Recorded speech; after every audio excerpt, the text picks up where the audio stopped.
Assalamualaikum warahmatullahi wabarakatuh. Bertemu lagi dengan Ibu. Pada pertemuan kali ini kita akan membahas mengenai klasifikasi makhluk hidup ya. Apa itu klasifikasi? Klasifikasi itu adalah penggolongan atau pengelompokan. Kenapa makhluk hidup itu diklasifikasikan atau dikelompokkan? Karena makhluk hidup itu sangat banyak dan beraneka ragam ya. Maka dari itu diperlukan klasifikasi ya untuk mempelajari makhluk hidup tersebut. Nah, selanjutnya kita akan membahas manfaat klasifikasi makhluk hidup ya. Yang pertama yaitu tadi untuk mempermudah dalam mempelajari makhluk hidup yang beraneka ragam ya. Jadi dikelompokkan makhluk hidup itu berdasarkan persamaan dan perbedaan cirinya. Yang kedua yaitu untuk mengetahui kekerabatan antara makhluk hidup yang satu dengan makhluk hidup yang lainnya. Nah, dalam ilmu biologi ada yang disebut dengan istilah taksonomi ya. Jadi taksonomi itu adalah cabang ilmu biologi yang mempelajari takson ya. Apa itu takson? Takson itu berasal dari bahasa Yunani ya. Nah, yang artinya kelompok atau unit. Jadi, takson itu adalah kelompok-kelompok makhluk hidup hasil klasifikasi atau pengelompokan, ya. Jadi, taksonomi itu adalah cabang ilmu biologi yang mempelajari pengelompokan makhluk hidup, ya. Nah, kemudian urutan takson itu ada beberapa tingkatan dari tingkat tinggi ke yang terendah ya. Untuk urutan takson pada tumbuhan yang paling tinggi yaitu kingdom, kemudian divisi, kelas, ordo, kemudian family, genus, dan yang terakhir adalah spesies. Sementara pada hewan tingkat takson tertinggi itu adalah kingdom, kemudian phylum, kelas, ordo, family, genus, dan spesies. Jadi sama tingkat takson pada hewan maupun tumbuhan, hanya berbeda pada takson yang kedua ya. Kalau pada tumbuhan itu disebut dengan divisi, kalau pada hewan itu disebut dengan phylum. Nah, sekarang kita ambil contoh ya. Satu klasifikasi ya, satu contoh klasifikasi hewan yaitu orangutan Kalimantan. Nah, orangutan Kalimantan itu termasuk ke dalam kingdom Animalia ya, atau kerajaan hewan. Kemudian karena dia hewan berarti phylum ya. Phylumnya itu Chordata, kelasnya itu Mammalia karena termasuk hewan menyusui. Kemudian ordonya itu Primata, familinya itu Hominidae, kemudian genusnya Pongo, dan spesiesnya adalah Pongo pygmaeus ya. Itu adalah nama spesies dari orangutan Kalimantan. Nah, sekarang kita akan mempelajari dasar klasifikasi makhluk hidup ya. Yang pertama adalah klasifikasi berdasarkan manfaat. Jadi, klasifikasi berdasarkan manfaat itu adalah penggolongan makhluk hidup berdasarkan manfaatnya ya. Contohnya antara tumbuhan mawar dengan tumbuhan jahe ya. Mawar itu kita klasifikasikan sebagai tanaman hias. Kenapa? Karena manfaatnya sebagai tanaman hias. Sementara jahe kita klasifikasikan sebagai tanaman obat karena fungsinya sebagai tanaman obat ya, banyak digunakan untuk bahan campuran jamu misalnya ya. Kemudian yang kedua itu klasifikasi berdasarkan morfologi dan anatomi ya. Yang disebut morfologi itu adalah ciri yang tampak dari luar tubuh ya. Jadi ciri yang bisa langsung diamati ya dari luar tubuh. Misalnya kalau bentuk tumbuhan, misalnya bentuk daunnya, kemudian bentuk bunganya, bentuk buah, bentuk akar, jumlah keping biji, dan lain sebagainya. Sementara kalau pada hewan misalnya jumlah kaki, kemudian warna bulu atau warna rambut ya, bentuk telinga, dan lain sebagainya. Sementara anatomi itu adalah ciri yang ada pada bagian dalam tubuh makhluk hidup ya. Jadi tidak bisa langsung diamati dari luar ya. Contohnya kalau pada tumbuhan, ada tidaknya kambium pada tumbuhan. Kemudian bentuk dan letak berkas pembuluh, floem dan xilem di dalamnya itu bagaimana ya. Selanjutnya yang ketiga adalah klasifikasi berdasarkan ciri biokimia ya. Nah, kalau ini tingkatannya lebih tinggi lagi. Jadi tidak hanya berdasarkan morfologi dan anatomi, tapi berdasarkan susunan basa nitrogen pada DNA ya. Nah, itu klasifikasi berdasarkan ciri biokimia. Nah, sekarang kita akan membahas mengenai macam-macam klasifikasi. Macam klasifikasi itu ada 3 ya. Yang pertama adalah klasifikasi sistem artifisial ya. Nah, jadi kalau klasifikasi sistem artifisial itu pengelompokan tumbuhan ya, misalnya berdasarkan perawakan tubuhnya yang disebut dengan sistem habitus ya. Jadi sistem habitus itu membedakan tumbuhan berdasarkan perawakan atau bentuk tubuhnya ya, menjadi beberapa kelompok. Ada yang disebut dengan perdu, pohon, semak, kemudian herba ya. Jadi berdasarkan tinggi atau ukuran tumbuhan tersebut. Nah, biasanya yang disebut pohon itu tumbuhan yang tinggi ya. Kemudian yang disebut perdu itu lebih pendek daripada pohon. Kemudian semak lebih pendek lagi ya. Seperti itu. Selanjutnya ada yang disebut dengan klasifikasi sistem alam. Nah, kalau klasifikasi sistem alam itu berdasarkan pada banyak sedikitnya persamaan. Nah, terutama persamaan ciri morfologi. Dan yang terakhir adalah klasifikasi sistem filogenetik. Nah, kalau klasifikasi sistem filogenetik itu muncul setelah lahirnya teori evolusi.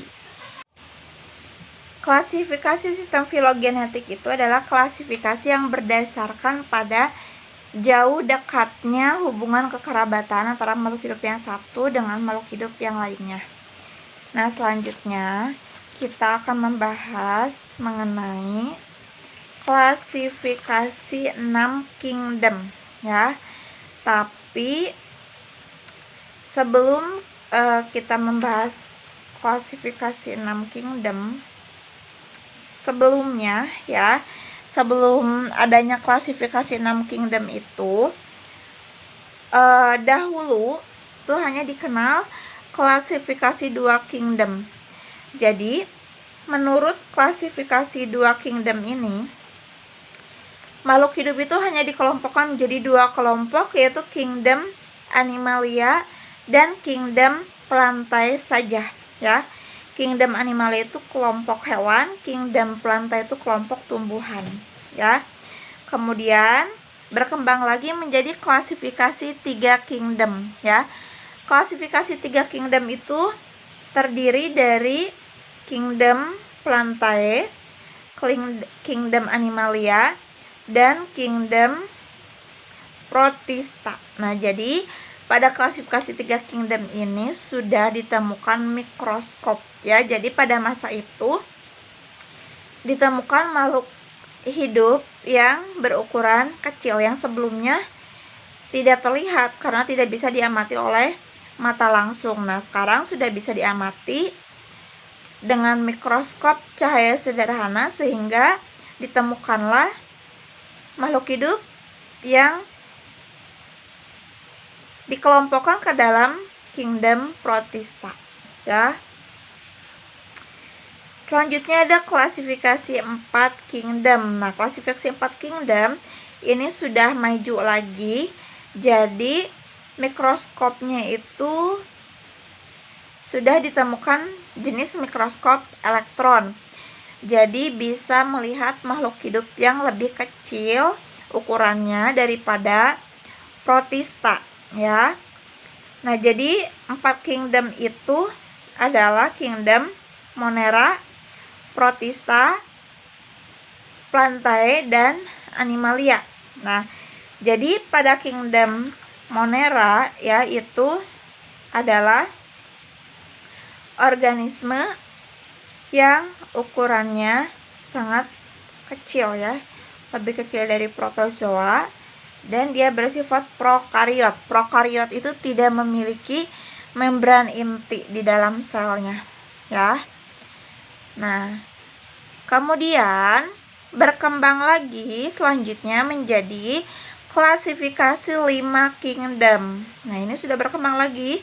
5 kingdom itu terdiri dari kingdom Monera yang terdiri dari bakteri, kemudian kingdom Protista yang terdiri dari protozoa, ada lagi kingdom fungi, Plantae, dan Animalia. Nah, di sini ada tambahan kingdom fungi, ya.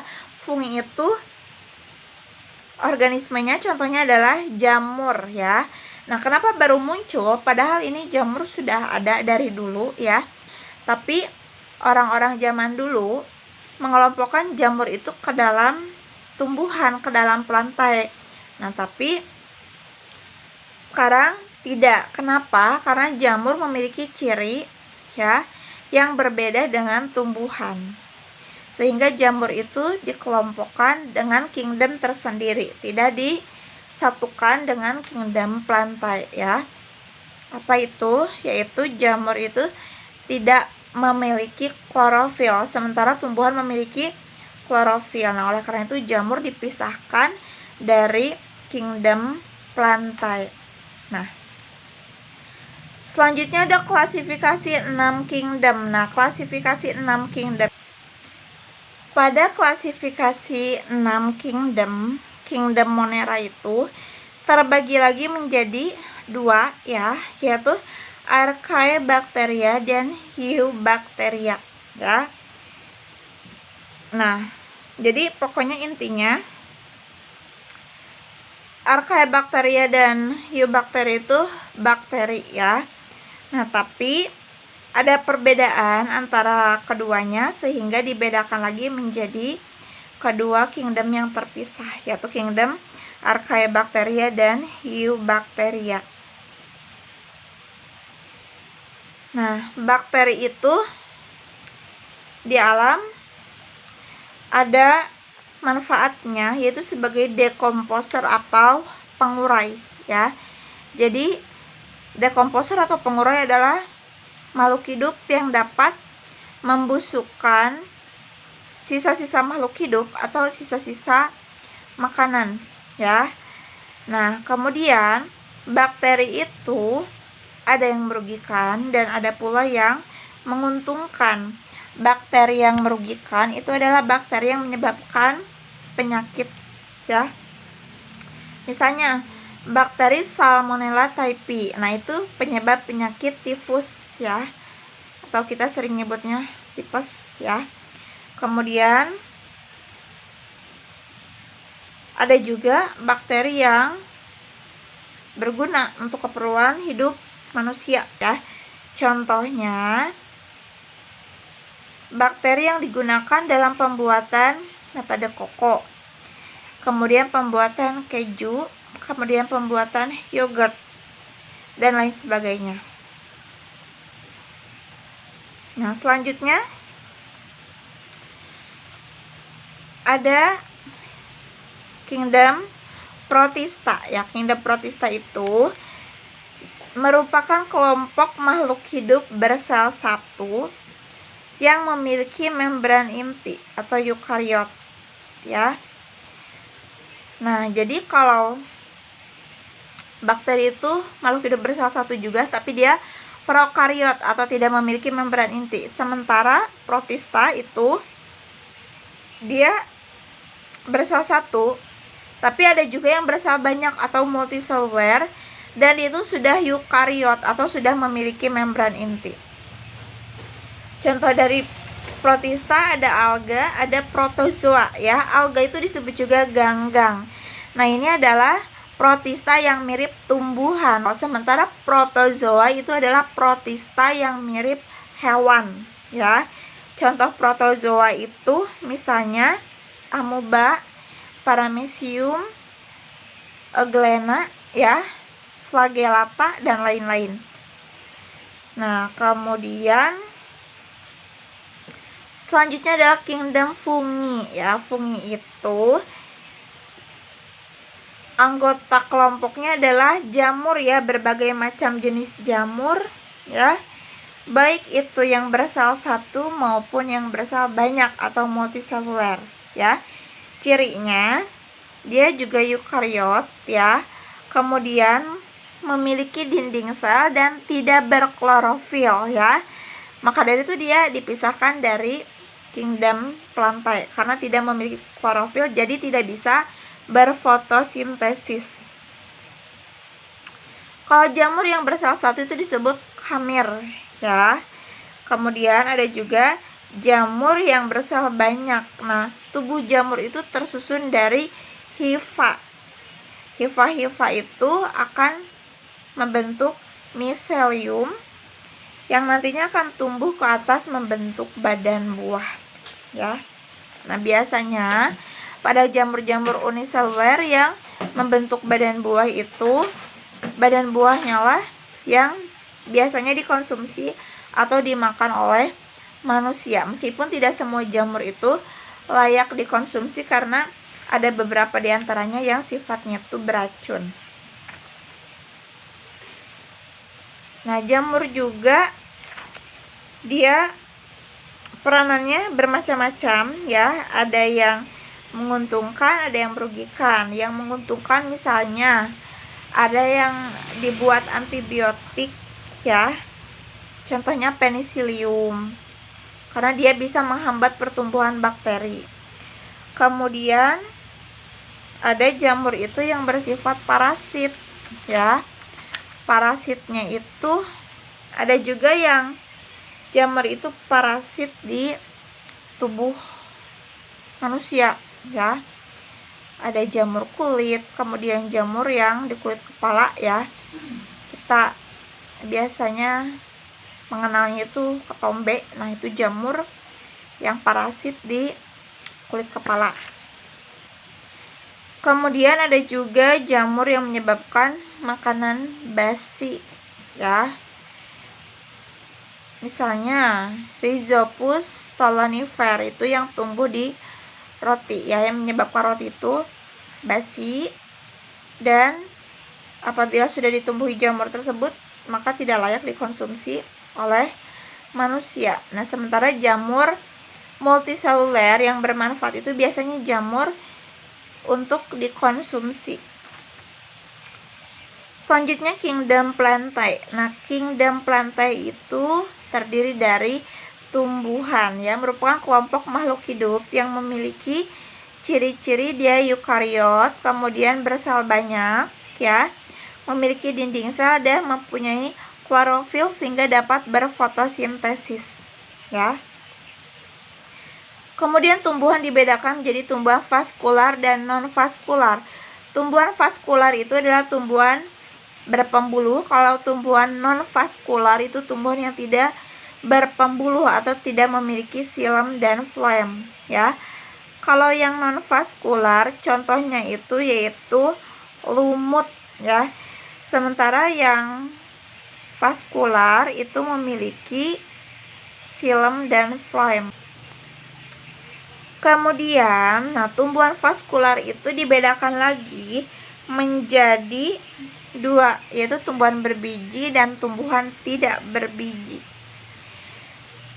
Selanjutnya tumbuhan berbiji juga dibedakan lagi menjadi dua, ada Gymnospermae dan Angiospermae ya.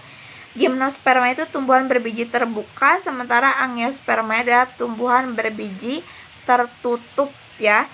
Contoh Gymnospermae adalah pinus dan moinjo. Jadi bijinya itu terletak di luar, jadi tidak dilindungi oleh buah ya. Nah, kemudian kalau yang Angiospermae atau tumbuhan berbiji terbuka, contohnya itu banyak ya, seperti jeruk, padi, mangga, kemudian rambutan dan lain-lain. Jadi bijinya itu terletak di dalam ya, jadi dilindungi oleh buah, itu tumbuhan berbiji tertutup. Selanjutnya yang terakhir adalah kingdom Animalia. Nah, kingdom Animalia ini anggota kelompoknya adalah hewan ya.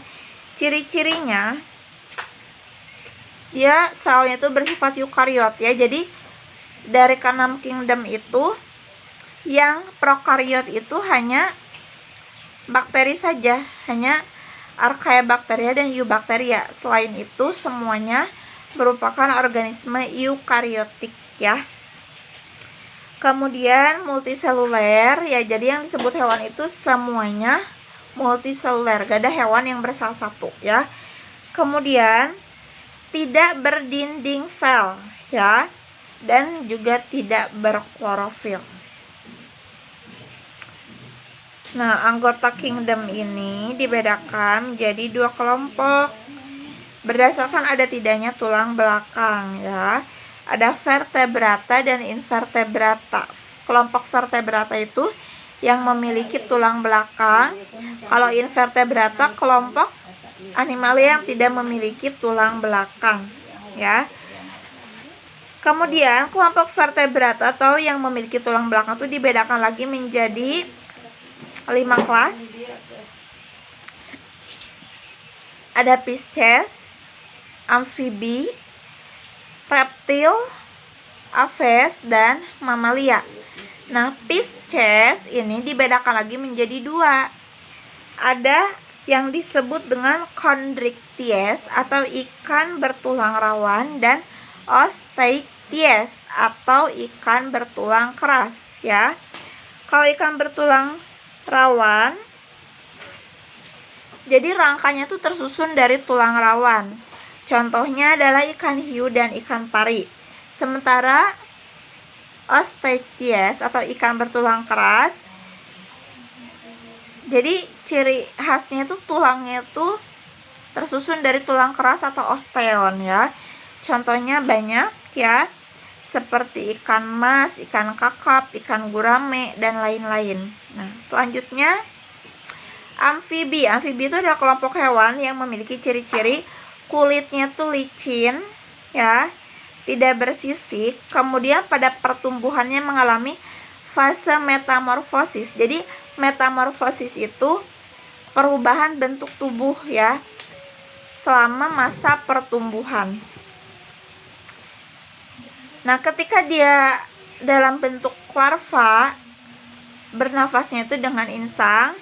Ketika sudah dewasa, bernafasnya dengan paru-paru. Kemudian dia hidup di dua alam. Nah, dua alam di sini maksudnya di air dan di darat ya. Contohnya itu katak dan salamander. Selanjutnya ada reptil. Nah, ini ciri-cirinya kulitnya bersisik, bernafas dengan paru-paru, berkembang biaknya dengan cara bertelur ya.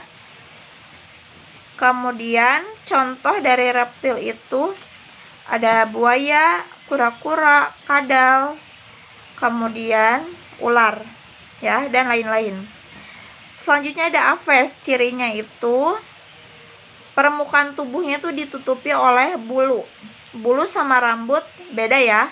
Kalau bulu itu yang menutupi permukaan tubuh aves ya, seperti pada burung, pada ayam, bebek, dan lain sebagainya. Sementara rambut itu adalah yang menutupi permukaan tubuh mamalia. Nah, seperti rambut pada kucing, pada domba itu rambut, pada manusia juga rambut ya. Kalau bulu itu pada aves. Selanjutnya ciri aves yang lainnya, dia memiliki sayap, bernafasnya dengan paru-paru ya, dan berkembang biaknya itu bertelur. Contoh aves banyak. Tadi ada ayam, berbagai macam burung, kemudian bebek ya, dan lain-lain ya. Selanjutnya yang terakhir adalah mamalia ya. Mamalia itu adalah kelompok hewan yang memiliki ciri-ciri dia berkembang biaknya itu dengan cara melahirkan anaknya ya, bagian betina. Kemudian betinanya itu memiliki kelenjar mamanya atau kelenjar susu ya. Bernafasnya dengan paru-paru. Kemudian tubuhnya tadi ditutupi oleh rambut. Contohnya banyak ya. Misalnya monyet, kucing, kelinci, tikus ya, badak, gajah, harimau, dan lain-lain.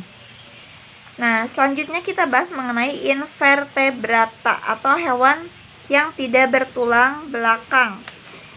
Invertebrata itu terdiri dari 8 filum. Yang pertama adalah Porifera. Porifera itu adalah kelompok hewan yang tubuhnya itu berpori. Nah, contoh hewan itu adalah spons ya. Kemudian ada lagi Coelenterata. Nah, kalau Coelenterata itu adalah makhluk laut juga. Nah, dia tubuhnya itu berongga tapi memiliki 2 fase tubuhnya, fase polip dan medusa. Kalau fase polip, dia itu menempel di substrat tempat dia tumbuh. Ketika dewasa dia itu disebutnya fase medusa. Nah, medusa itu dia berenang bebas di air ya. Contoh Coelenterata itu adalah ubur-ubur, hidra, dan anemon laut ya. Kemudian ada Platyhelminthes atau cacing pipih ya. Jadi ini adalah cacing dan bentuk tubuhnya tuh pipih. Contohnya adalah cacing planaria, kemudian cacing pita. Ada lagi Nemathelminthes ya, disebut juga cacing gilig. Jadi kalau cacing gilig itu tubuhnya itu bulat ya, ujungnya runcing ya. Contohnya adalah cacing tambang dan cacing perut. Kemudian ada Annelida. Annelida itu adalah cacing gelang. Cacing gelang ini tubuhnya itu bersegmen-segmen atau berruas-ruas. Contohnya itu adalah cacing tanah. Kemudian ada lagi moluska. Nah, moluska itu adalah hewan yang memiliki tubuh lunak ya. Nah, biasanya ada yang dilindungi cangkang, ada yang tidak ya. Contohnya kalau yang dilindungi cangkang misalnya kerang dan bekicot. Sementara moluska yang tidak dilindungi cangkang contohnya adalah gurita dan cumi-cumi. Selanjutnya ada lagi arthropoda. Nah, ini adalah kelompok hewan invertebrata yang kakinya itu berruas-ruas ya, atau berbuku-buku. Nah, dibagi lagi menjadi 4 kelompok berdasarkan jumlah kakinya. Ada yang disebut dengan hexapoda. Hexapoda itu insekta atau serangga. Hexa itu 6. Jadi hexapoda itu serangga yang jumlah kakinya ada 6 ya. Kemudian ada lagi Arachnoidea. Nah, ini jumlah kakinya itu ada 8. Seperti laba-laba, kepiting, kemudian kalajengking. Kemudian ada krustase ya. Nah, ini sejenis udang-udangan. Jumlah kakinya itu ada 10 ya. Seperti udang dan lobster. Kemudian ada myriapoda. Kalau myriapoda itu jumlah kakinya banyak. Contohnya adalah kaki 1000 dan lipas ya. Dan yang terakhir adalah Echinodermata. Echinodermata itu hewan yang memiliki rangka yang berduri ya, dan menembus kulit. Nah, fungsinya sebagai alat penghisap ya. Contohnya ada bintang laut, ada lili laut, kemudian ada bintang ular, bulu babi, dan teripang. Sekian penjelasan dari Ibu mengenai klasifikasi makhluk hidup. Semoga kalian dapat memahami apa yang Ibu sampaikan. Sampai di sini dulu penjelasan dari Ibu. Nanti kita lanjutkan di video atau pertemuan berikutnya. Wassalamualaikum warahmatullahi wabarakatuh.